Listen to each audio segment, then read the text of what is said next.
বেশি সিয়ানা না, এটা দেখেছিস, এটা দিয়ে পুরো খুলি উড়িয়ে দেবো। চুপচাপ আমাদের যেতে দে, ফালতু ঝামেলায় জড়াস না। কাকে আটকে রেখেছিস ডিগিতে? ডিগিটা খোল।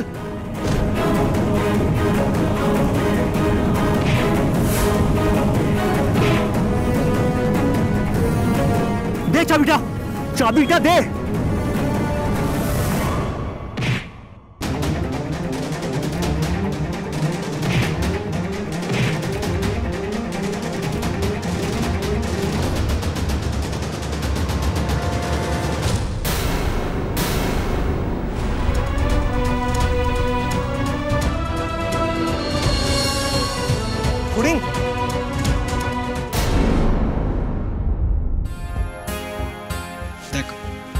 আমার মনে হচ্ছে তোরা ব্যাপারটাকে অকারণে জটিল করছিস।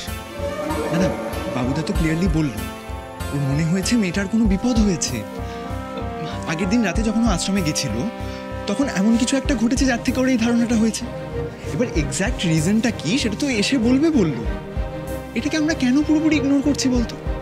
আগে বাবুদা আসুক না, এসে বলুক কি হয়েছে, পুরো ঘটনাটা বলুক, তারপর আমরা রাগারাগি করি। না না, রাগারাগি করছি না, আমি বলছি যে আজকের দিনটা তুই দেখ। আজকের দিনে ভাই আমিও দেখছি বাবুদা তো সকাল থেকে বাড়িতেই ছিল। বাবুদাকে যা যা করতে বলা হয়েছে সব করেছে, আশীর্বাদ হয়েছে, রিং সেরেমনি হয়েছে। ইনফ্যাক্ট বাবুদা তো নিজমাকে প্রমিসও করলো ও পৌশালীকেই বিয়ে করবে। কে পৌশালী তুই শুনিস না? এর আগে বাবুদা কখনো কথার খেলাফ করেনি, তাহলে তোরা কেন ভাবছিস এবার করবে? হ্যাঁ, বাবুদা তো চিরদিনই এরকম, সেই ছোট্ট থেকে। তোমাদের মনে আছে রাস্তায় একটা বাচ্চা কুকুরের পা ভেঙে গেছিল? আমি দেখে কত কাঁদছিলাম। তারপর আমরা ভয়ের চোটে কেউ তুলেই আনতে পারিনি কুকুরের বাচ্চাটাকে, কিন্তু বাবুদা গিয়ে সিঁড়ির তলায় এনে রেখে কুকুরটাকে চিকিৎসা করে সুস্থ করে তুলেছিল। আর পৌশালী, বাবুদা কি একবারও বলেছে যে ওই মেয়েটার সাথে ওর কোনো সম্পর্ক আছে বা বাবুদা তোকে বিয়ে করবে না? তাহলে তোরা কেন এত ভাবছিস, কেন ওভার রিঅ্যাক্ট করছিস? বর্দা ভাই, সাগর তো ঠিকই বলছে। বলো, আমার মনে হয় বাবুদার বিচার না করে বাবুদা যদি সত্যিই কোনো বিপদে পড়ে গিয়ে থাকে তাহলে আমাদের উচিত বাবুদাকে হেল্প করা। রাগ অভিমান তো পরেও করা যাবে। একবার ফোন করে জানতে চাও না যে মেয়েটাকে পাওয়া গেল কিনা? নইলে আমারও তো কিছু কন্ট্যাক্টস আছে, আমি তো সেগুলোকে ইউজ করতে পারি। আমিও তো মেয়েটাকে হেল্প করতে চাই। বর্দা ভাই, তুমি আরেকবার করে দেখো না প্লিজ। করছি, এরকম করে বলছিস কেন? আমারও তো চিন্তা হচ্ছে না কি। আপনি যে নম্বরে কল করেছেন সেটি এখন সুইচ অফ আছে। সুইচ অফ বলছে? বৌদি বলছি, বৌদি তুমি ওই দাদামণির কাছ থেকে একটু নম্বরটা নিয়ে আমাকে দাও না। আমাকে ফোন করে দেখি আশ্রমে যে বাবু ওখানে গেছে কিনা। মানে বাবুর সঙ্গে কোনো যোগাযোগই করতে পারছি না। বাবু তো কি বলবো, বাবুর ফোনটাও বন্ধ করে রেখে দিয়েছে। মানে বাবু যে কেন ফোনটা সুইচ অফ করে রেখেছে এটাই তো বুঝতে পারছি না। কি বলি বল? আজকের দিনে বাবু এটা কি করলো মাথায় ঢুকছে না আমার। সেটাই তো। আর দাদামণির কথা একবার তুমি ভাবো শুধু, কি আশ্চর্য বড় বড় কথা। আমি ছুটি নিয়েছি, সারাদিনের মনে এখানেই থাকবো। এদিকে দেখো, গেছে তো গেছে, এখনো ফেরার নাম নেই। ও বৌদি, বৌদি বৌদি একবার ফোন করো না, দাদামণিকে একবার ফোন করো না তোমার ফোন থেকে। করছো তোরা, একটু শান্ত হ। আচ্ছা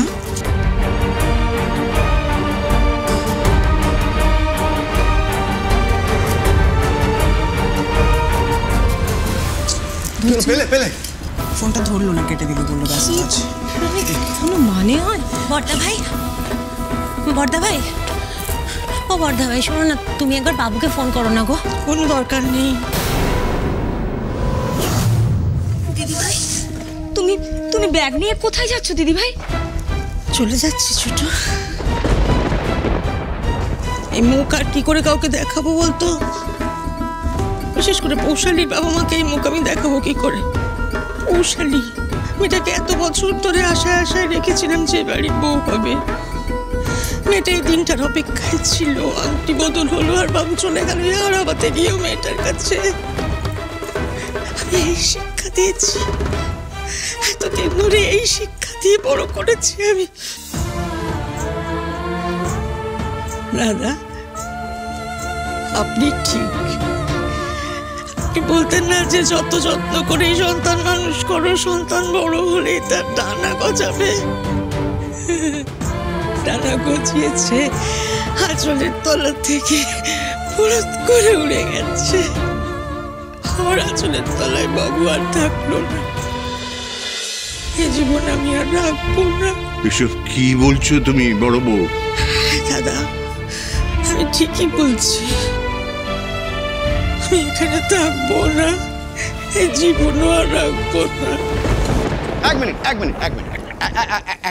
এক মিনিট বৌদি, বলছি তুমি জীবন রাখবে না বলছো, আবার সুটকেস নিয়ে চলেও যাবে বলছো।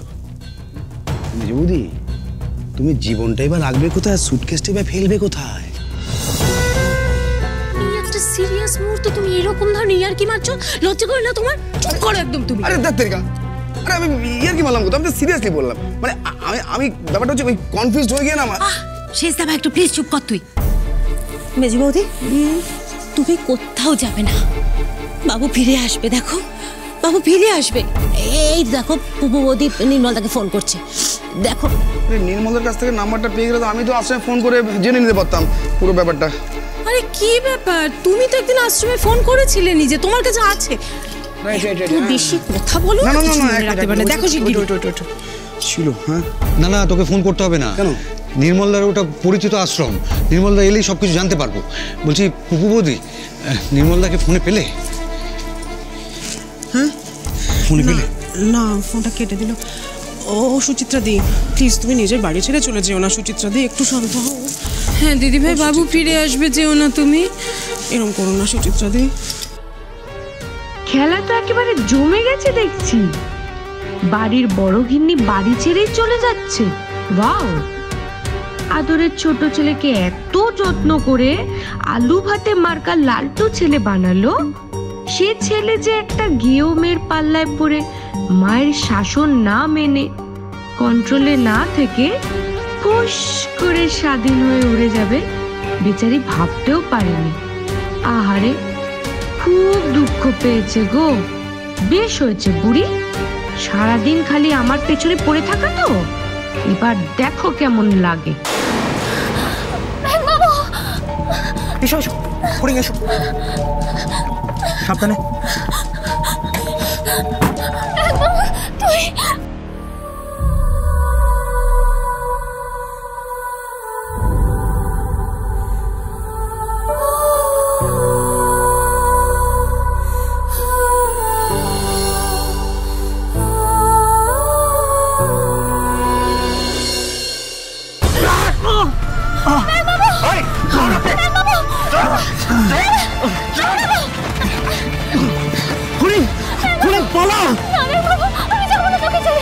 যাও ফড়িং, যাও।